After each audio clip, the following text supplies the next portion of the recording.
গার্লফ্রেন্ডের জন্য নিজের বাবার সাথেই শত্রুতা করে বসে পারি।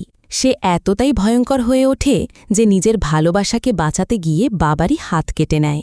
ফলস্বরূপ একদিকে তাকে যেতে হয় জেলে, আর অন্যদিকে তার গার্লফ্রেন্ডও তাকে ভুল বুঝে চলে যায় অনেক দূরে। বহু বছর পর পারিটাকে খুঁজতে খুঁজতে চলে আসে এমন একটি দ্বীপে, যে দ্বীপের সাথে জড়িয়ে আছে তার অতীত জীবনের কিছু স্মৃতি। এখন এটাই দেখার পালা যে তার সেই অতীত তার বর্তমান জীবনকে কিভাবে পাল্টে দেয়, আর যে ভালোবাসার মানুষের জন্য এত কিছু, শেষ পর্যন্ত পারি কি পারবে তাকে নিজের করে নিতে, সেটাই দেখব আজকের গল্প রেট্রোতে। প্রথমে আমরা দেখতে পাই ১৯৬০ সালের দৃশ্য। সেই রাতে ভীষণ বৃষ্টি হচ্ছিল। তখনই আমরা একটা গোদামের মধ্যে একজন বাবাকে দেখতে পাই, যে তার বাচ্চা ছেলেকে ঘুম পাড়াচ্ছিল। আর সেই গোদামের বাইরেই ছিল একদল লোক, যারা এই গোদাম লুট করার ষড়যন্ত্র করছিল। অন্যদিকেই তখন আমরা রাস্তার পাশে একটা কালো গাড়ি দাঁড়িয়ে থাকতে দেখতে পাই। সেই গাড়ির ভেতরে বসে আছে একজন মহিলা। সে যেন চোখ বন্ধ করে ধ্যানমগ্ন হয়ে রয়েছে। এই মহিলার নাম সন্ধ্যা। তার ঠোঁটে উচ্চারিত হচ্ছে শ্রীকৃষ্ণের মন্ত্র। মন্ত্রের প্রতিটি শব্দ যেন বৃষ্টির সুরের সঙ্গে মিশে এক অপার্থিব পরিবেশ সৃষ্টি করছে। সে যখন গভীর মনোযোগে মন্ত্র জপছিল, হঠাৎই যেন চোখের সামনে ভেসে ওঠে একটা দৃশ্য। একটা শিশু, যার পেটে কৃষ্ণের ত্রিশূলের মতো চিহ্ন।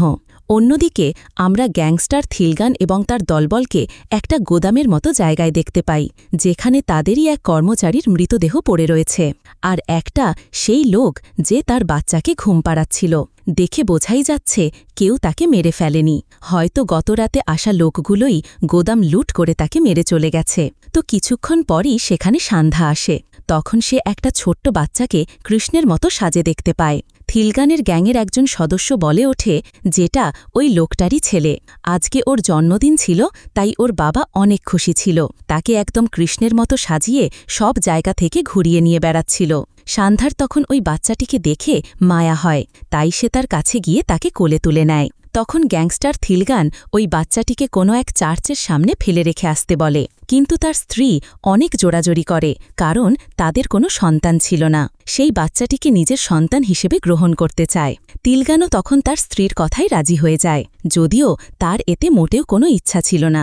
এরপরেই আমরা ওই বাচ্চাটির নামকরণের দৃশ্য দেখতে পাই, যেখানে পণ্ডিত মশাই তার নামকরণ করছিলেন। পণ্ডিত মহাশয়ের উক্তি থেকে জানতে পারি যে তার জন্ম কৃষ্ণ জন্মাষ্টমীর দিন হয়েছিল, তাই এর কারণে তার নাম পারিবেল কান্নার নামকরণ করা হয়। সন্ধ্যা তো তার ছেলেকে নিয়ে অনেক খুশি ছিল। তো একদিন তার ছেলের সাথে সে খেলা করতে থাকে। সেই সময় সে লক্ষ্য করে যে তার ছেলে কখনো হাসে না। সে অনেক চেষ্টা করে, কিন্তু তারপরও তার ছেলেকে হাসাতেই পারে না সে। তো এটা নিয়ে অনেক ভয় পেয়ে যায়। সে বাড়িকে নিয়ে ডাক্তারের কাছেও চলে যায়। ওই ডাক্তার জানায় বাবার মৃত্যু তার জীবনে এক বিশাল মানসিক আঘাতের কারণ হয়ে দাঁড়িয়েছে। এই বিষয়ে তার উপর গভীর প্রভাব ফেলেছে, যার কারণে সে কখনো হাসে না। এরপর সন্ধ্যা তার ছেলেকে মন্দিরের পূজারীর কাছে দেখায়। সে তাকে বলে, ৭ বছর হতে না হতেই আপনার ছেলে হাসতে শিখবে। কিন্তু দেখা যায় তেমনটা কিছুই হয় না। একদিন সন্ধ্যাকে পারির স্কুলে ডেকে নিয়ে যাওয়া হয়, যেখানে সে জানতে পারে তার ছেলে অনেক মারপিট করে। তার শিক্ষক তার মাকে পরামর্শ দেয় যেন পারিকে সেই কাজটি করানো হয় যেটার প্রতি তার আগ্রহ বেশি। সেই পরামর্শ অনুযায়ী তার মা তাকে একটা ক্যারাটে স্কুলে ভর্তি করিয়ে দেয়। সেখানে খুব সহজেই সে মানিয়ে যায়। এরপর কেটে যায় বেশ কিছু বছর। পারি এখন কিশোর বয়সের হয়েছে। তো একদিন তার মা অনেক অসুস্থ হয়ে পড়ে। তখন সে তার প্রিয় ছেলেকে তার কাছে ডাকে। তারপর জানায় যে পারি মূলত তাদের ছেলে নয়, তাদের বাড়িতে একজন বোবা দারোয়ান ছিল। পারি হলো তারই ছেলে।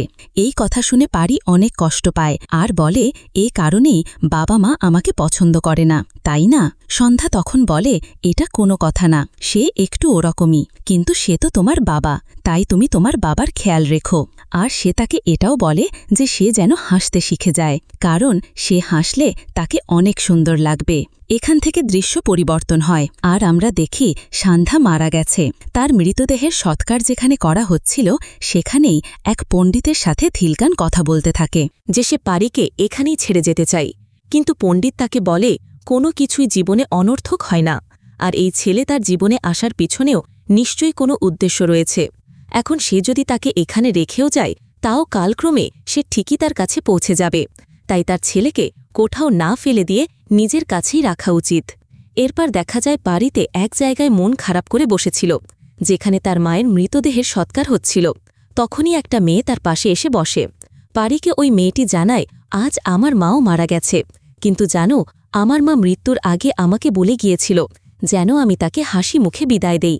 আমি নিশ্চিত তোমার মাও হয়তো ঠিক একই কথা বলেছে। জানো, হাসি মুখে বিদায় করলে সেই ব্যক্তি সরাসরি স্বর্গে যেতে পারে, তার কোনো পিছু টান থাকে না। তখন পারি ওই মেয়েটিকে উত্তরে বলে, আমি হাসতে পারি না, আমি জীবনে কখনো হাসিনি। ওই মেয়েটি তখন পারিকে বলে, তুমি হাসবে, দেখো তোমাকে হাসলে খুব ভালো দেখাবে। এই কথাটা শুনেই পারি একদম অবাক হয়ে যায়, কারণ এই একই কথা তো তার মাও তাকে শেষ মুহূর্তে বলে গিয়েছিল। তো এখানে আমরা জানতে পারি ওই মেয়েটির নাম হল রুক্মিণী। এখান থেকে দৃশ্য পরিবর্তন হয়। আমরা দেখতে পাই তারা দুইজন, অর্থাৎ থিলগান এবং পারি ট্রেনে করে বাড়িতে যাচ্ছে। তখন হঠাৎ করেই থিলগানের ওপর কিছু গুন্ডারা আক্রমণ করে। তখন পারি সাহসিকতার সাথে সবাইকে প্রতিহত করে আর ভয়ঙ্করভাবে তাদের সাথে লড়াই করে। পারিকে এভাবে লড়াই করতে দেখে তার বাবা তার জীবনের উদ্দেশ্য বুঝতে পারে। সে বুঝতে পারে কেন সৃষ্টিকর্তা পারিকে তাদের কোলে তুলে দিয়েছে। দেখা যায় সবাইকে সে একাই হারিয়ে দেয়। এটা দেখে থিলগান অনেক খুশি হয় আর তাকে তার ছেলে হিসেবে মন থেকে মেনে নেয়। দৃশ্য পরিবর্তন হয় আর আমরা তখন আফ্রিকা ১৯৯৩ সালের পোট্রি টাউনের একটি বন্দর দেখতে পাই। তখন একজন বলতে থাকে যে আমাদের দেশ এখন যুদ্ধরত অবস্থায়, তোমরা যদি চলে যেতে চাও তাহলে তোমাদের কাছে যে সোনাপ আছে সেগুলো রেখে চলে যেতে পারো। এরপরে আমরা কিছু আফ্রিকান সৈনিক দেখতে পাই যারা একটা ট্রেনের জন্যই দাঁড়িয়েছিল।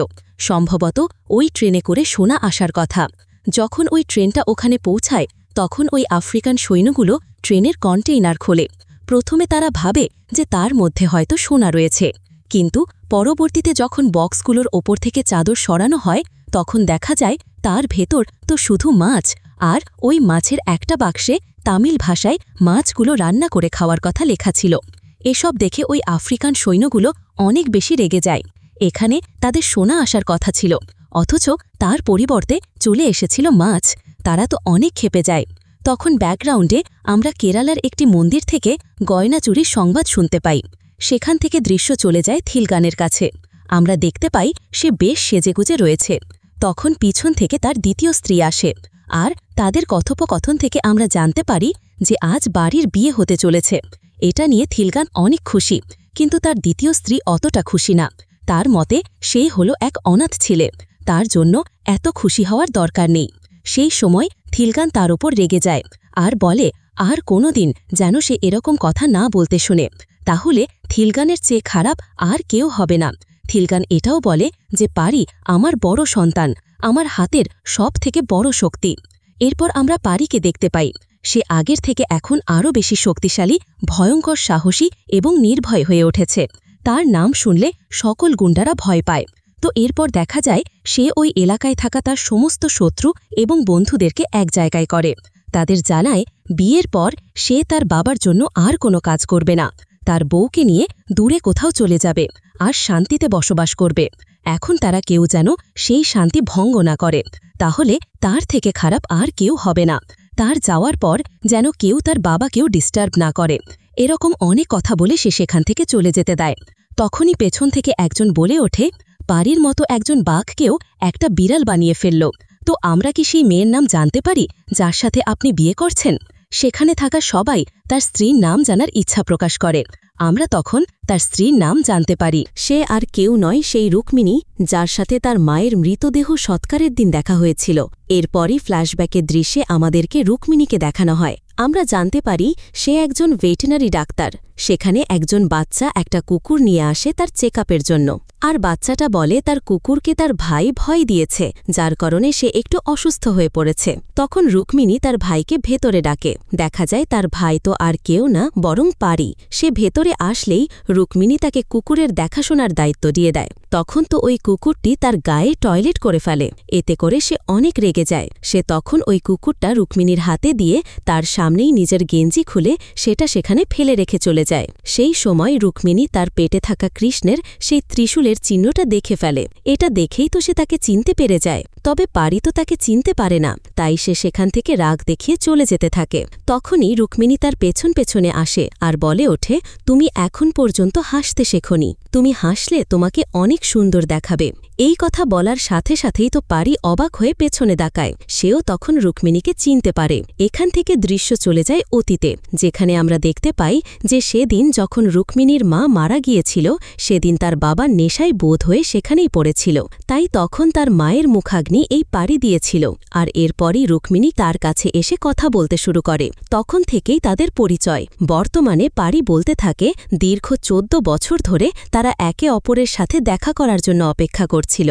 আজকে সেই দিন যেদিন তাদের দেখা হলো। সে বলতে থাকে আমার দীর্ঘ 14 বছরের অপেক্ষা শেষ হলো আজ। এখান থেকে দৃশ্য পরিবর্তন হয়। আমরা তাদেরকে সেই সিঁড়ির পরেই বসে থাকতে দেখতে পাই যেখানে তাদের প্রথম দেখা হয়েছিল। পারির কণ্ঠে আমরা আবারও শুনতে পাই যে এতদিনের দূরত্ব রুক্মিণীকে বানিয়ে দিয়েছে বুদ্ধা আর তাকে শয়তান। 4 বছর লেগে গেছে তাকে রুক্মিণীর যোগ্য হওয়ার জন্য।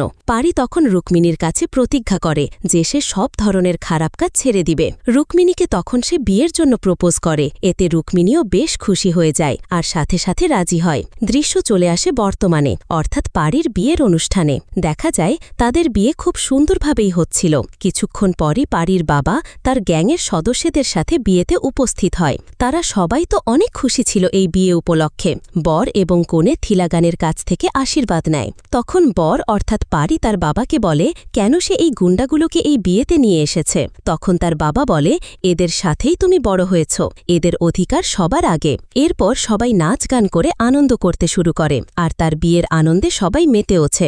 এই সময় পারির বাবা তাকে ওপরে ডাকে। পারিও তার বাবার ডাকে ওপরে যায়। তো যখন তার বাবা তাকে বলে যে আফ্রিকা থেকে পাঠানো গোল্ডফিশ এসেছে, অর্থাৎ সেই সোনার কথা বোঝানো হয়েছে এখানে, ওই গোল্ডফিশগুলো সত্যিকারের মাছ দিয়ে পরিবর্তন করা হয়েছে। তুমি কি এই সম্পর্কে কিছু বলতে পারবে? এর উত্তরে পারি বলে হ্যাঁ, এটা সত্য যে আমি ওগুলো পরিবর্তন করেছি। ওগুলো শুধু আমাদের ভালোর জন্যই করেছি। আর বাবা, আমি তোমার জন্য অনেক খারাপ কাজ করেছি, কিন্তু আর না। তখন তার বাবা বলে হঠাৎ করে তুমি এত ভালো হয়ে গেলে কিভাবে? ও, বুঝতে পেরেছি, সব ভালোবাসা ঠিক আছে। তুমি ওগুলো আমাকে ফেরত দিয়ে দাও, আমি তোমাকে ক্ষমা করে দিব, আমি তোমাকে যেতে দিব। কিন্তু পারি বলে আমি তো ওগুলো ফেরত দিব না। তখন তার বাবা তাকে অনেক জোরে চড় মারে। তিলগান চড় মারার পরেই পারিকে বলে ওদিন তোকে ওখানেই ফেলে রেখে আসা উচিত ছিল। কিন্তু সেই সময় ছাদে রুক্মিণী চলে আসে, যার কারণে তখন সবাই স্বাভাবিক হয়। তো এরপরে নিচে এসে রুক্মিণী আর পারি অন্য সবার সাথে আবারও নাচতে থাকে, অনেক আনন্দ করতে থাকে। এর কিছুক্ষণ পরই তার বাবা তাকে আবার ডাকে। পারি তখন বুঝতে পারে তার বাবা তার সাথে কোনো বিষয়ে কথা বলতে যাচ্ছে, তাই সে নিজে চলে যায় আর বলতে থাকে আমার মা যখন মারা গিয়েছিল তখন আমি কাঁদিনি। তুমি সব সময় আমাকে অনাথ বলেছ, আমাকে অস্ত্রের মতো ব্যবহার করেছ। তখন তার বাবা বলে তুমি কিন্তু লিমিট ক্রস করো না, আমার রাগ হলে কিন্তু তোমাকে মেরে ফেলতে পারি। এই সময় পারি বলে রাজার জীবন যেমন পাখির মধ্যে বন্দী, ঠিক তেমনই আপনার জীবন গোল্ডফিশের মধ্যে বন্দী। আর এই গোল্ডফিশ কোথায় আছে সেটা শুধুমাত্র আমি জানি, তাই আপনি কখনো আমাকে মারতে পারবেন না। তার বাবা বলে তোমাকে না হয় না মারলাম, রুক্মিণীকে তো মারতে পারবো। তখন তো পারি প্রচণ্ড রেগে যায়। এরপরই তার থিলগানের গুন্ডাদের সাথে তুমুল ফাইট শুরু হয়ে যায়। তখন থিলগান বলে আজ যে অবস্থা হয়েছে এটা শুধুমাত্র রুক্মিণীর জন্য। তাই থিলগান সেই মুহূর্তে যায় রুক্মিণীকে মারতে, কিন্তু সঠিক সময়ে বাড়ি সেখানে পৌঁছে যায় আর তার বাবারই হাত কেটে ফেলে রুক্মিণীর সামনে। পারি এরপর রুক্মিণীকে ব্যাপারটা বোঝানোর চেষ্টা করে, কিন্তু সে তো মোটেই বুঝতে চায় না। এরপরই আমরা দেখতে পাই পারিকে পুলিশে ধরে নিয়ে গেছে। সেখানে তার অবস্থা অনেক খারাপ হয়ে যায়। পারি সেখানে অনেক কয়েদিদের হাতে মার খেতে থাকে। শুধু তাই নয়, পুলিশদের হাতেও সে অত্যাচারিত হয়। এর মধ্যে একদিন বাড়ির লোক এসে জানায় যে রুক্মিণী এবং তার বাবা কোথায় যেন চলে গেছে, তাদের আর খুঁজে পাওয়া যাচ্ছে না। এখান থেকে দৃশ্য পরিবর্তন হয় আর আমরা থিলগানের সাথে একজন নেতাকে দেখতে পাই। সেই নেতা তাকে জানায় যে যদি তার এই গোল্ডফিশের স্মাগলিংয়ের রুক্মিণীর কথা সবাই জেনে যায় তখন তারা অনেক বড় বিপদে পড়ে যাবে। অন্যদিকে জেলখানায় দেখতে পাই পুলিশরা অনেক ভয়ঙ্করভাবে পারিকে টর্চার করছে।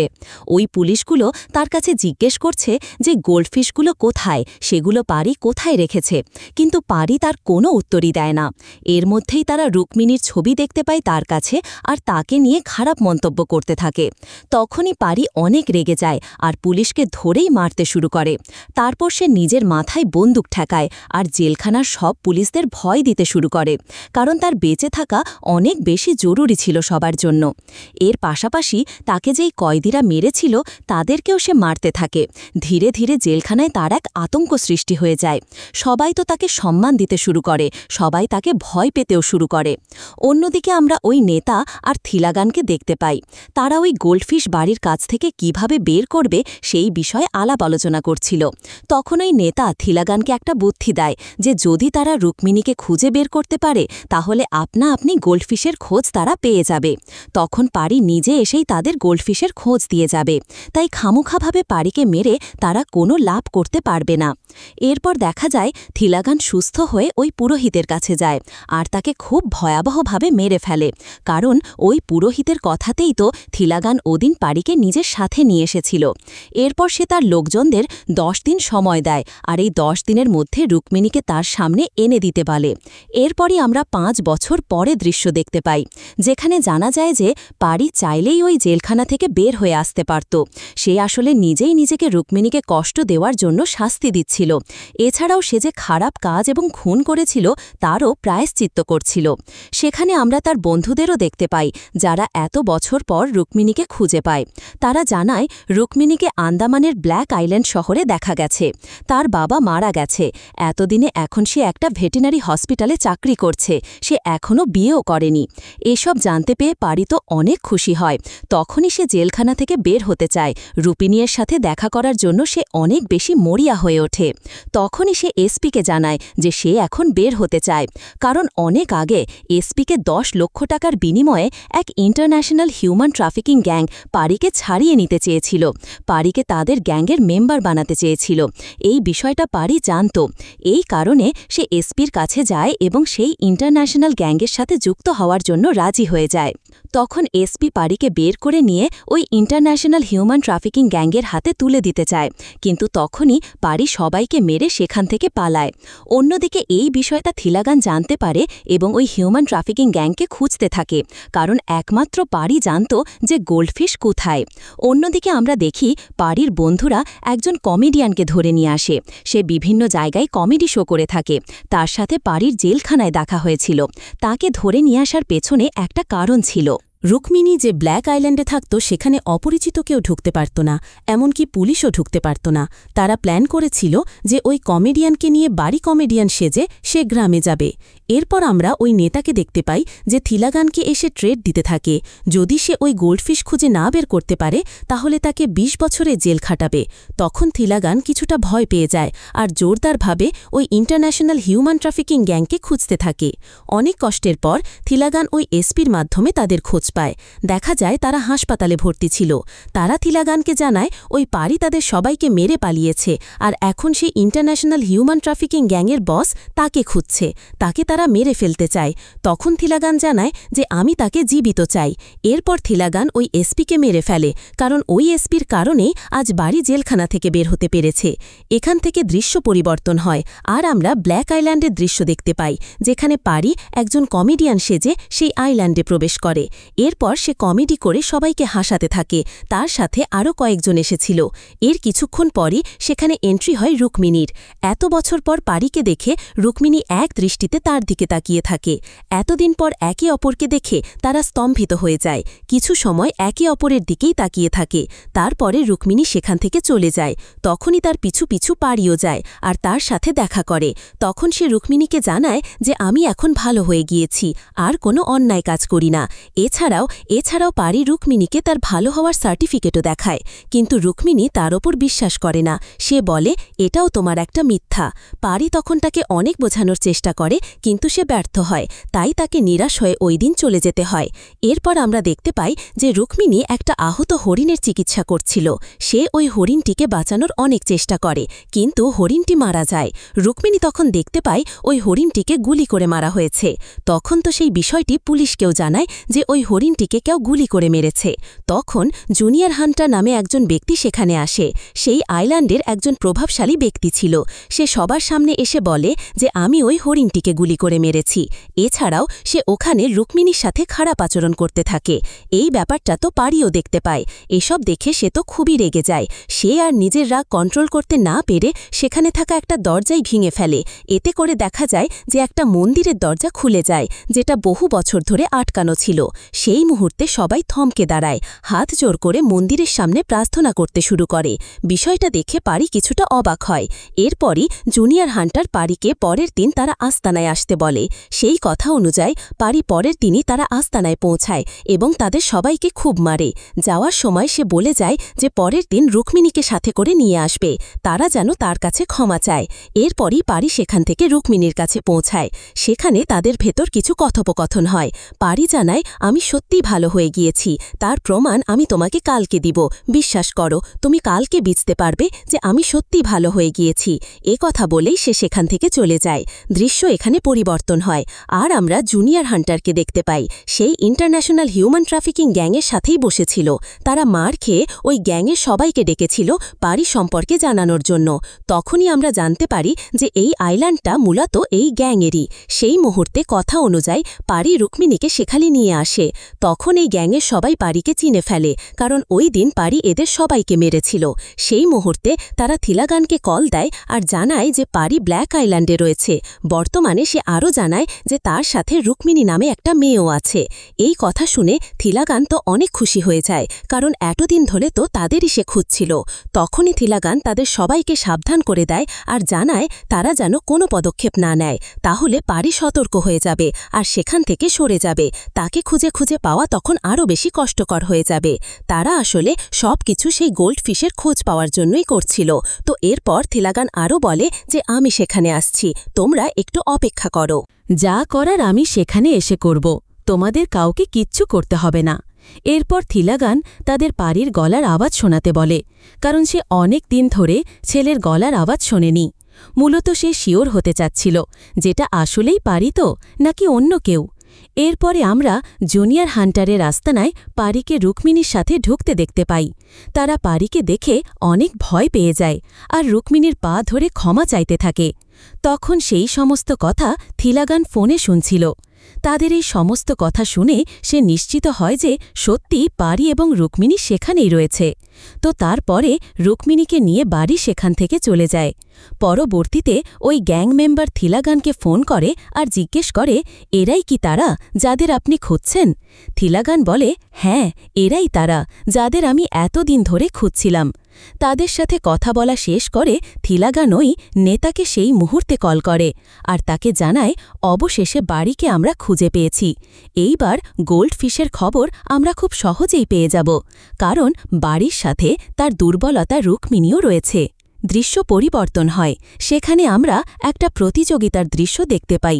এই প্রতিযোগিতায় আমাদের দেখানো হয় সেই হিউম্যান ট্রাফিকিং গ্যাংয়ের বসের চেহারা। সে দেখতে খুবই ভয়ঙ্কর। সেখানে আমরা তার নামও জানতে পারি। এই গ্যাংয়ের বসের নাম হল মাইকেল। তারপর মাইকেল যখন বসেছিল তখন এই গ্যাংয়ের এক সদস্য গিয়ে তাকে পারির বিষয়ে সবকিছু জানায়। অন্যদিকে ফাইনালি অনেক কষ্টের পর রুক্মিণী পারির প্রেম গ্রহণ করে নেয়। সে তাকে আবারও বিশ্বাস করতে শুরু করে আর জীবনে এই প্রথম পারি মন খুলে হাসতে থাকে। আর তার এই হাসি দেখে রুক্মিণীও খুব খুশি হয়ে যায় আর সে বলতে থাকে, বাহ, তোমার হাসি এত সুন্দর। এভাবেই তারা নিজেদের মধ্যে সুন্দর সুন্দর সময় কাটাতে থাকে। কিন্তু সমস্যা এখনও রয়ে গেছে, কারণ এখন আর শত্রু একজন নয়, পারিকে এখন দুইজন শক্তিশালী শত্রুর মোকাবেলা করতে হবে। এখান থেকে দৃশ্য চলে যায় অতীতে। আমরা 1890 সালের ব্ল্যাক আইল্যান্ড দেখতে পাই। সেই সময় এই আইল্যান্ডে ব্রিটিশদের আধিপত্য ছিল। তারাই এই পুরো জায়গা শাসন করত। তারা এখানে শ্রমিকদের দিয়ে রাবার চাষ করাত। এই শ্রমিকরা মূলত ভারতীয় শ্রমিক ছিল। ব্রিটিশরা তাদের ওপর অনেক অত্যাচার করত আর জোর করে তাদের দিয়ে রাবার চাষ করাত। শ্রমিকদের অনেক কষ্ট ছিল, কিন্তু তারা কিছুই বলতে পারত না। 1960 সালে এই আইল্যান্ডের মালিক বদলে যায়, কিন্তু বদলায় না সেই পুরনো প্রথা। ওই নতুন মালিকও শ্রমিকদের ওপর অমানবিক অত্যাচার করত আর তাদের দিয়ে জোর করে রাবার চাষ করাত। তারা কাজ দিয়ে রাবার বের করিয়ে নিত। মূলত এই কাজটা এখনও করছে মাইকেল। এই আইল্যান্ডে যখনই কোনো ছেলে হতো, তখন মাইকেল ওই ছেলের বুকে একটা সিল মারত।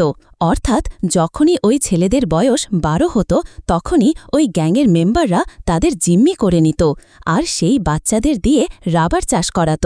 সে এতটাই খারাপ ছিল, এ কারণে বাচ্চাদের মা বাবারাও অনেক কষ্ট পেত, কিন্তু তাদের কান্নার কোনো মূল্যই দিত না মাইকেল। এর মধ্যেই ঘটে এক ভয়ঙ্কর ঘটনা। এক মা তার ছেলেকে তার বাবাকে দেখাতে চেয়েছিল, কিন্তু এখানেই মাইকেল চরম নির্মমতার পরিচয় দেয়, কারণ সেই মুহূর্তেই সে ওই ছেলের বাবাকে এসে মেরে ফেলে। তখন একজন লোক এসব সহ্য করতে না পেরে বলে ওঠে যে, আপনারা তো রাজা, আপনারাই যদি আমাদের সাথে এরকম অমানবিক আচরণ করেন, তাহলে আমরা কোথায় যাব? আমাদের জীবনটাও তো জীবন। সে আরও বলে, একদিন ঠিকই এমন একজন আসবে যে আমাদেরকে এই অত্যাচার থেকে রক্ষা করবে। তখন মাইকেল বলে, এখানে শুধুমাত্র আমারই রাজত্ব চলবে। এখানে আমিই রাজা, কারও এত সাহস নেই যে আমার সাথে লড়াই করবে। অন্যদিকে আমরা তখন পারিকে দেখতে পাই যে আয়নার সামনে দাঁড়িয়ে একা একাই হাসছিল। তখনই তার বন্ধুরা এসে পেছন থেকে তাকে দেখে আর বলতে থাকে, বাহ, আমাদের পারি দেখি হাসছে। এটা শুনে পারি নিজেও লজ্জা পেয়ে যায়। তখনই আমরা অন্যদিকে রুক্মিণীকে দেখি। সেও সকালবেলা পারির কথাই মনে করছিল। ঠিক তখনই পারি তার দরজায় এসে কড়ায়। দরজা খুলে পারিকে দেখেই তো সে খুব খুশি হয়ে যায়। এরপরই দেখা যায় রুক্মিণী পারিকে পুরো আইল্যান্ড ঘুরে ঘুরে দেখাচ্ছিল। তারা দুজন তো বেশ এনজয় করছিল। তখন হঠাৎ করেই পারির একটা পাগল মহিলার সাথে দেখা হয়। তখন পারি জানতে পারে এই মহিলা তার সন্তানের শোকে পাগল হয়ে গেছে। সবাই তো তার কাছে আসতে ভয় পেত, কিন্তু পারি যখন তার কাছে যায় তখনই সে শান্ত হয়ে যায়। এরপরই সে তাকে তার কমেডি শোতে নিয়ে আসে। দেখা যায় তার পেছন পেছন সেই গ্রামের অনেকেই আসে। সবাইকে সেখানে সে তার কাজকর্ম দিয়ে হাসাতে থাকে। কিন্তু তখনই ঘটে আরেক ঘটনা। সেই মুহূর্তে সেখানে মাইকেল তার দলবল নিয়ে চলে আসে। প্রত্যেকে তো তাদের দেখে অনেক ভয় পেয়ে যায়। ভয়ে তারা সবাই দাঁড়িয়ে পড়ে। তখনই পারি পেছনে ঘুরে দেখে যে এটা তো সেই গ্যাং যাদেরকে পারি একসময় পিটিয়েছিল। তখন দেখা যায় মাইকেল সেখানে জোকার সাজে আর বিভিন্ন কথা বলতে থাকে, যেগুলো রুক্মিণীর মোটেই পছন্দ হয় না। আর যখন সে ওখান থেকে চলে যেতে লাগে, তখন মাইকেল তো তাকে বিভিন্নভাবে হয়রানি করতে থাকে। সেই মুহূর্তেই তো পারি প্রচণ্ড রেগে যায়, তাই সে সাথে সাথে মাইকেলের কলার ধরে বসে। তখনই তার গ্যাংয়ের সবাই আবার পারির দিকে বন্দুক তাক করে। মাইকেল তখন পারিকে বলে, ভয় পেও না, আমি কোনো খারাপ উদ্দেশ্যে তাকে ধরিনি, আমি শুধুমাত্র তাকে আটকিয়েছি সবকিছু জানাতে। এরপরই মাইকেল রুক্মিণীকে বলতে থাকে যে আইল্যান্ডে আসার জন্য পারি কি কি করেছে। এছাড়াও সে বলে তার সাথে যে কমেডিয়ান আছে তাকেও পারি কিডন্যাপ করেছে। এতে কমেডিয়ানও সম্মতি জানায়, যার কারণে পারি আর রুক্মিণীর সম্পর্কে আবারও ভুল বোঝাবুঝির সৃষ্টি হয়। পারির ওপর রুক্মিণী অনেক রেগে যায়। পারি তাকে আবারও বোঝাতে চায়, কিন্তু রুক্মিণী তো কিছু বুঝতেই চায় না। সে রাগ করে সেই স্থান থেকেই চলে যেতে নেয়। তখনই তার পিছু নেয় পারি, কিন্তু তাকে একজন লোক বাধা দেয়, যার ওপর রেগে পারি তাকে খুব মারতে থাকে। রুক্মিণী তো সেটাও দেখে নেয়। সে তখন মনে মনে অনেক কষ্ট পায়। এরপরই দেখা যায় পারি একে একে সবাইকে মারতে শুরু করেছে। তখন তাকে রুক্মিণী এসে আটকায়। রাগের মাথায় পারি তার ওপরও রাগ দেখায়। তখন রুক্মিণী বলে, মারতে চাও? তাহলে আমাকেও মেরে ফেলো। মারো, দাঁড়িয়ে আছো কেন? তুমি তো বলেছিলে তুমি বদলে গেছ, কিন্তু কি বদলেছ? বদলে যাওয়া কি এমন হয়? উত্তরে পারি জানায়, হ্যাঁ, আমি এই রকমই। অনেক চেষ্টা করেছি পাল্টে যাওয়ার, নিজেকে শুধরে নেওয়ার, কিন্তু আমি পারব না। আমি এমনই, সব সময় এভাবেই মানুষের খুন করি আর করে যাব। আমি অন্যায় দেখতে পারি না, কিন্তু তারপরও আমি তোমাকে অনেক ভালোবাসি। আমার জন্য সবকিছুর ঊর্ধ্বে তুমি। আমার তোমাকেই লাগবে, তোমাকে ছাড়া আমি বাঁচব না। তখন রুক্মিণী জানায়, এভাবে ভালোবাসা হয় না, তুমি আর আমি অনেক আলাদা, ভালোবাসা তো আর মুখের কথা নয়, তাই চলে যাও তুমি এখান থেকে, আমি আর তোমার মুখও দেখতে চাই না, আমাদের দুজনের এক হওয়া আর কখনোই সম্ভব নয়। এটা বলার পরই রুক্মিণী সেখান থেকে চোখের পানি ফেলতে ফেলতে চলে যায়। অন্যদিকে সেখানে বসে পারি নিজের ভালোবাসার জন্য কাঁদতে থাকে। তখনই মাইকেল পারির কাছে আসে। পারি সেই সময় মাইকেলকে বলে, তুমি তো বলেছিলে আমাকে নিজের গ্যাংয়ে ফাইট করার জন্য নেবে, আমি এখন তার জন্য রাজি আছি। মাইকেল তখন বলতে থাকে, তোর জীবন একজন দেবদাস হয়ে জীবন কাটানোর জন্য নয়, একজন ভালো ফাইটার হয়ে লড়াই করার জন্য হয়েছে। এখানে যেভাবে লড়াই করলি, ফাইটের দিনও এভাবে লড়াই করতে পারলে তুই জিতবি, আর সাথে অনেক টাকাও আসবে। সেই মুহূর্তে আমরা দেখতে পাই যে পারি তার কাছে থাকা রুক্মিণীর ছবিটা ছিঁড়ে ফেলে এবং তাদের কাল ফাইটে অংশ নিতে চলে যায়। এখান থেকে দৃশ্য শিফট হয়, আর আমরা পারিকে ওই কাল ফাইট হওয়ার জায়গায় দেখতে পাই, যেখানে সে মনের কষ্টে বারবার রুক্মিণীর কথাই মনে করছিল, আর সেই রাগের আগে সবাইকে মেরে যাচ্ছিল।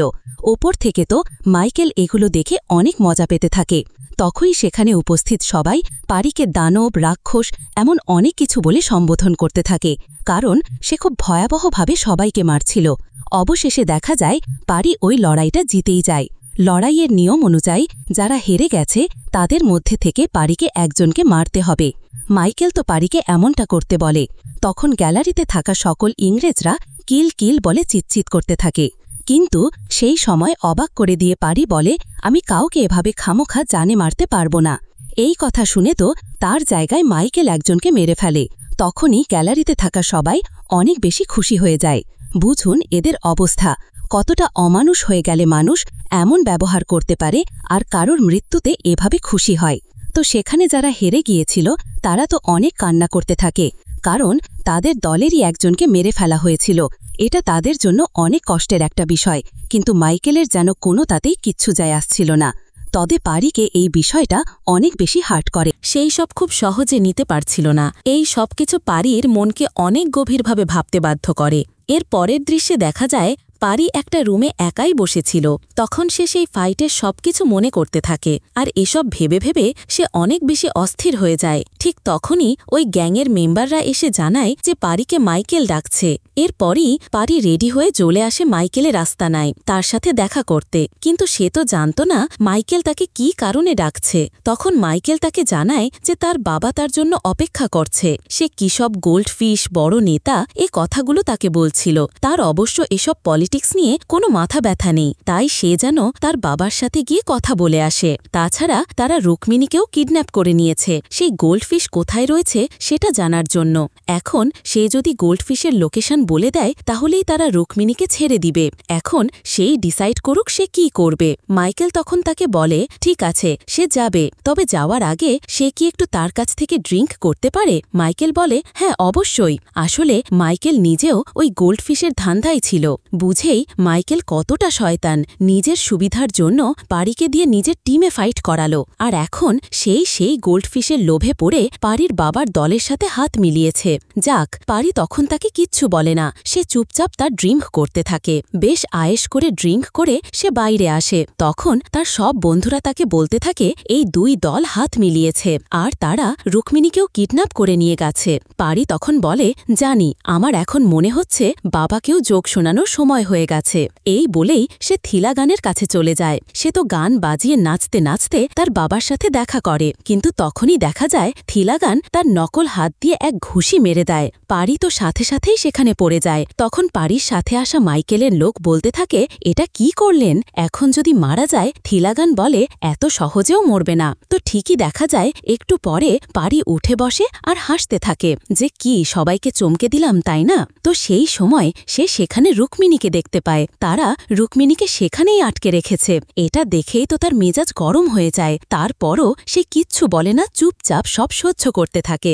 এরপরই দেখা যায় পারি তার বাবাকে বলতে থাকে যে ঠিক আছে, আমি আপনার সাথে কথা বলবো, কিন্তু একটু ড্রিঙ্ক করতে করতে। তার বাবাও তখন এটা মেনে নেয়। এরপর সে থিলাগানকে বলতে থাকে, ধরুন আমি আপনাকে গোল্ডফিশের লোকেশন বলে দিলাম, কিন্তু এর পরে কি নিশ্চয়তা আছে যে আপনি রুক্মিণীকে আর আমাকে ছেড়ে দিবেন? আমাদেরকে আপনি মেরে ফেলবেন না? এমনও তো হতে পারে যে আপনি আমাদেরই ক্ষতি করে দিলেন, তোর কি গ্যারেন্টি আপনি দিতে পারেন? তখন থিলাগান জানায়, আমি তোমাকে এতদিন বাঁচিয়ে রেখেছি, এটাই হচ্ছে সবচেয়ে বড় গ্যারেন্টি, না হলে তো এতদিনে মেরেই ফেলতে পারতাম। তো পারি উত্তরে বলে, আমি এসবে বিশ্বাস করি না, আপনি এখনই আপনার নেতা ধর্মেন্দারকে ফোন করুন, যদি সে গ্যারান্টি দেয় তারপরে আমি আপনাকে গোল্ডফিশের আসল লোকেশন জানাবো, তার আগে নয়। তারপরই দেখা যায় থিলাগান ওই নেতাকে কল করে। তখন ওই নেতা পারিকে নিশ্চয়তা দেয় যে যদি সে গোল্ডফিশের লোকেশন সম্পর্কে বলে দেয় তাহলে তাকে আর রুক্মিণীকে কেউ স্পর্শ পর্যন্ত করবে না, তাই তার কোনো চিন্তা নেই,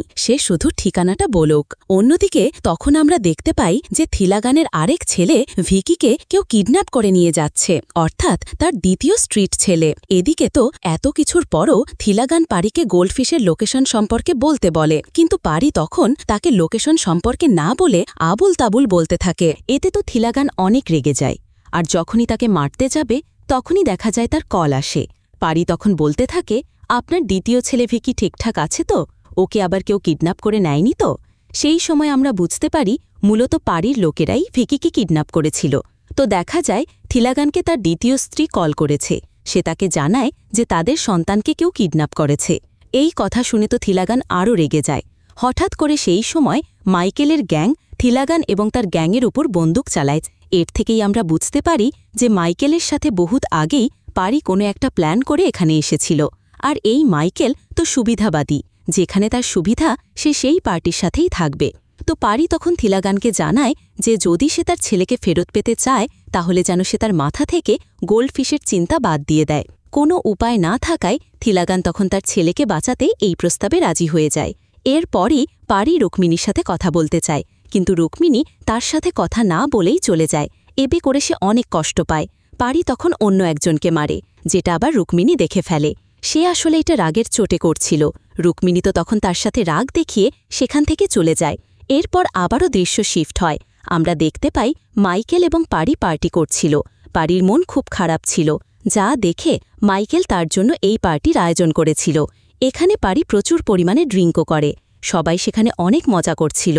ঠিক সেই মুহূর্তে এখানে মাইকেলের বাবা চলে আসে আর এই পার্টিটা বন্ধ করায়। তারপর সে মাইকেলকে নিয়ে কথা বলার জন্য একটা আলাদা জায়গায় যায়। সেখানে সে মাইকেলকে বলে, তুমি কেন ওর সাথে পার্টি করছিলে? ও তো তোমার দাস, আর তারপরও আমার ওকে দেখে মোটেই ভালো লাগছিল না। তখন মাইকেল তার বাবাকে জানায় পারিকে সে লন্ডনের এক কাল্টের কাছে 6 কোটি টাকা দিয়ে বিক্রি করে দিয়েছে, যেখান থেকে সে 2 কোটি টাকাও পেয়ে গেছে। এছাড়াও সে জানায় পারির কাছ থেকে গোল্ডফিশের লোকেশনও সে পেয়ে গেছে।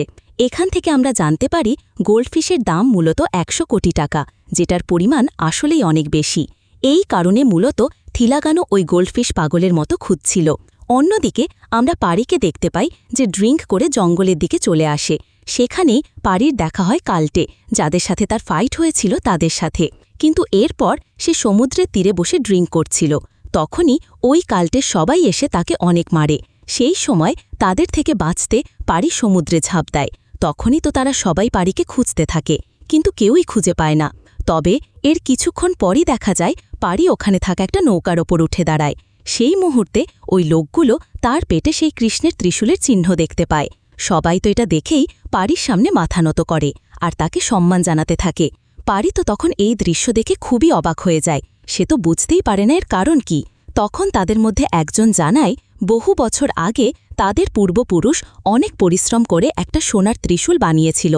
আজ থেকে প্রায় ৩৫ বছর আগে জাদামণি মন্দিরের বার্ষিকীতে রাজা মীরাশুকে সেই ত্রিশূল আমরা উপহার হিসেবে দিয়েছিলাম।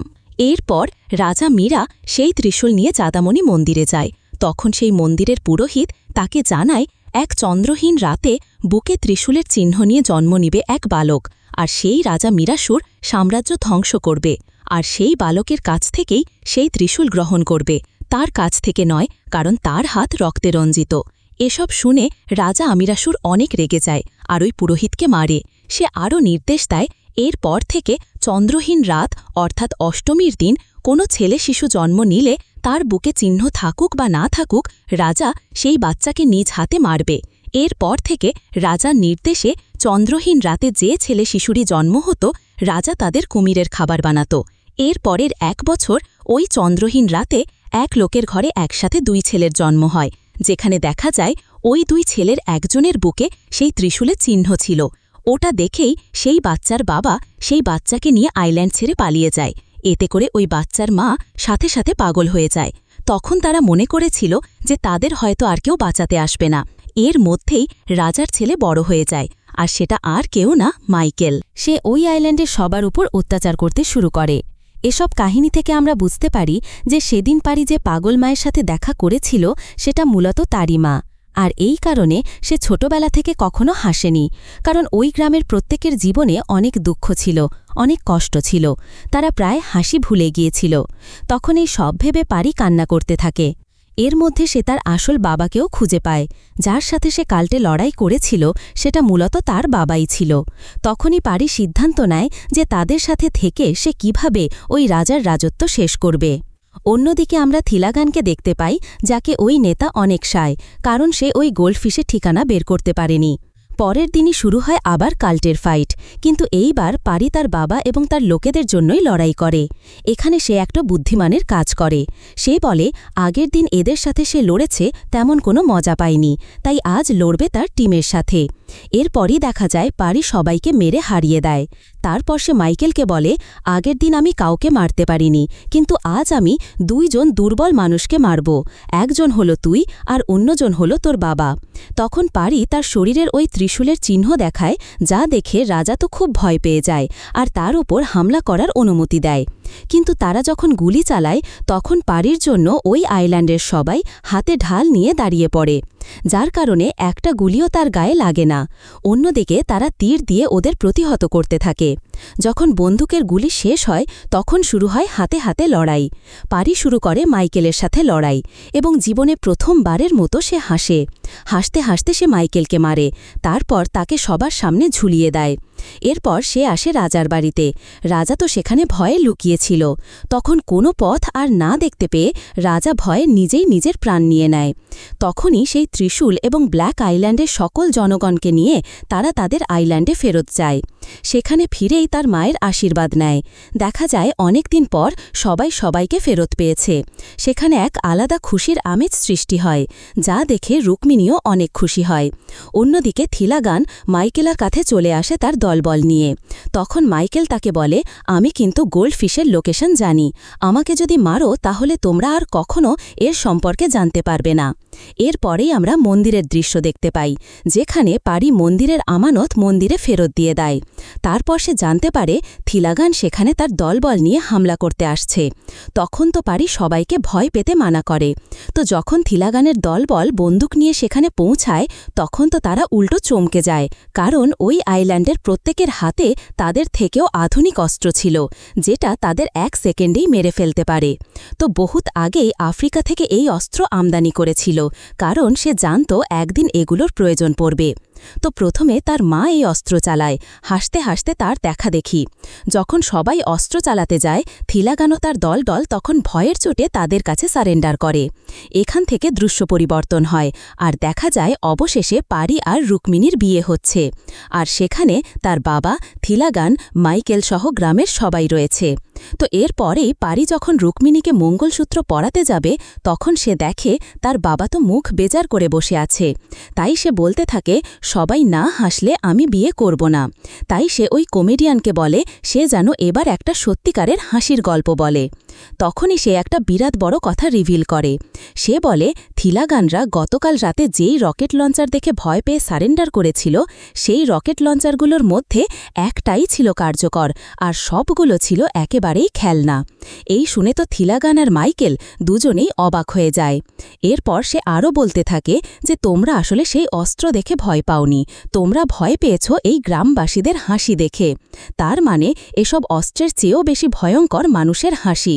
হাসি দিয়েই আসলে সব কিছু জয় করা সম্ভব। এই কথা শুনে তো তখন সবাই হাসতে থাকে, এমনকি মাইকেলও। তারা সবাই তো খুব হ্যাপি ছিল। পরবর্তীতে দেখানো হয় এতদিন যেই গোল্ডফিশের কথা বলা হচ্ছিল সেগুলো আসলে রকেট লঞ্চার। আফ্রিকায় তো সেই সময় গৃহযুদ্ধ চলছিল, আর সেখানে অস্ত্র সাপ্লাই দিয়েছিল থিলাগানের পরিচিত সেই নেতা। আর এই কথা জানতে পেরে পারি সেই রকেট লঞ্চারগুলো গায়েব করে দেয়, যেগুলো এখন পুলিশ আন্দামানের জঙ্গল থেকে উদ্ধার উদ্ধার করে নেয় আর সেই নেতাকেও ধরে নিয়ে যায়। তো সব কিছু জানতে পেরে আর ছেলের এই কাণ্ড দেখে শেষমেশ থিলাগানো হাসতে বাধ্য হয়, আর সেও এখন পারিকে তার ছেলে হিসাবে মেনে নিয়েছিল। এটা দেখে পারি নিজেও খুশি হয়ে যায়। আর এরপরেই পারি আর রুক্মিণীর বিয়েটা সম্পন্ন হয়। আর এই দৃশ্যের সাথে সাথে এই গল্পটারও এখানে হ্যাপি এন্ডিং হয়। এই তো ছিল আজকের গল্প। এই গল্পটা আপনাদের কাছে কেমন লেগেছে সেটা অবশ্যই আমাদেরকে কমেন্ট করে জানাবেন। যদি এতটুকুও ভালো লেগে থাকে তাহলে একটি লাইক দিয়ে যাবেন। আর হ্যাঁ, আমাদের এই চ্যানেলে কিন্তু প্রতিনিয়তই নতুন নতুন ভিডিও আপলোড করা হয়। সেই সব ভিডিওর আপডেট পেতে আমাদের চ্যানেলটিকে সাবস্ক্রাইব করে বেল আইকনে অল দিয়ে রাখতে কিন্তু ভুলবেন না। আজকে তাহলে এই পর্যন্তই। আবারও হাজির হব নতুন কোনো ভিডিও নিয়ে। সেই পর্যন্ত সবাই ভালো থাকবেন আর আমাদের চ্যানেলের সাথেই থাকবেন। ধন্যবাদ।